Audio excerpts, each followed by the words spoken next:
As the prophet of esports, I rely on trustworthy and meaningful data every day.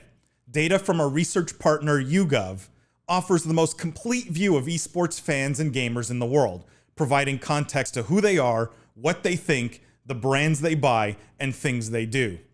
YouGov's connected insights and research services inform strategy at every level. If you're a team, a brand, agency, or rights holder, you should be talking with YouGov. Their partners measure and maximize ROI and are telling compelling stories with data. Visit yougov.com/gaming-esports to learn more. Guys, let's talk about Riot here. Riot in the news. The headline here is former Riot Games executive launches new tabletop game studio. And so this is not really like video gaming news, but I did think it was interesting just from a general gaming perspective, because one of the interesting things here is the first sentence. One of the key people behind the hit series Arcane has launched a new tabletop game studio. This is Jane Chung Hoffacker, who launched Incredible Dream Studios, a new tabletop game studio aiming to produce a new game IP called Kinfire Chronicles. They raised $2 million to fund the project. It's a co-op role-playing game, but tabletop game. And she was one of the key people behind Arcane, which I thought was cool. And they've hired a bunch of AAA like gaming talent to go produce this tabletop game. So I'm just curious what you guys think. You know, it was interesting to me because you have this person who comes from the video gaming world at Riot, was involved with one of their most successful projects maybe ever, right? Like Arcane's a huge hit, and is now going to make a tabletop game. Is the conclusion that literally anything gaming can basically get funded these days, right? Like, I don't know. I know tabletop games are making a resurgence, but it's an interesting thing to see, you know, a discussion around new IP and AAA talent and this kind of thing in the context of tabletop games. Lindsay, I don't know if you have thoughts on this.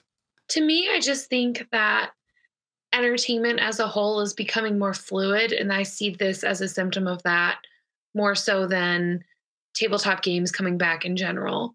And I don't know if you have this story queued up, but Hades winning a Hugo Award. Like, there's just even like the Witcher series being both a book and a video game and now a massively popular Netflix series. I just think that good IP is just becoming the most important thing, more so than the way that IP is getting put out. And if tabletop games is one way you can do that, then why not? All entertainment is kind of having a moment. So is the point you're making that, like, she's gone out to create new IP here, right? And raised quite a bit of money to do it. This is going to be a new, you know, universe or whatever they're creating, Kinfire Chronicles, right? It's role playing, so there's some universe around it, I assume. Does it even matter what the format is? Is that what you're basically saying? Like, it doesn't matter what the format is, that the appetite everywhere is for just, you know, new IP, and at some point even a tabletop game company may get acquired because the IP is interesting and then turned into other things, video games, shows, etc. Like, is that your conclusion here, that what matters is the unique IP, the world you create, and the format doesn't matter so much anymore? I think that's been proven time and time again, and we're finally starting to get away from just book series being the way that people do that. So it's kind of a cool take on how to create a universe. Whether this is massively successful or not, but I don't know. But my theory is definitely that the IP is the important thing right here. And however it gets expressed, as long as it is compelling, audiences will buy. Jimmy, do you have any thoughts on this one? Yeah, no, I thought that was fascinating. I think, you know, I got back into Monopoly when they did a Rick and Morty collab. You know, because I love Rick and Morty, and Monopoly's not new IP. Rick and Morty is, but then seeing it come to life, right? And that's a little different because it's a crossover and a branded activation, but it's the same in terms of how are we revitalizing old IP through gaming.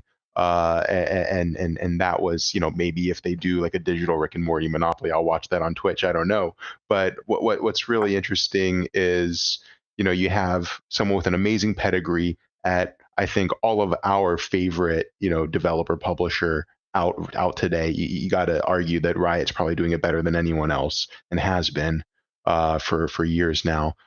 someone who worked on also that new development, right? On how do we take this IP and do something different with it, and made it into a massive success, a global phenomenon, truly. And she is taking a risk with this, and trying to do something similar but different in terms of how do we now take this other IP and do something new and different with it, and create this audience, and revitalize the brand. So, you know, creatively, I think there's a lot to respect and to keep an eye on. And I think it's a really interesting, angle that she's taking. I didn't have a lot of interest in this area of gaming, but obviously there's a massive audience for it. I thought one of the funniest memes I've seen all year was someone saying, can you imagine if chess was an esport? People would be saying the queen is so OP, and to nerf the queen and all these things, right? Like, hilarious and true.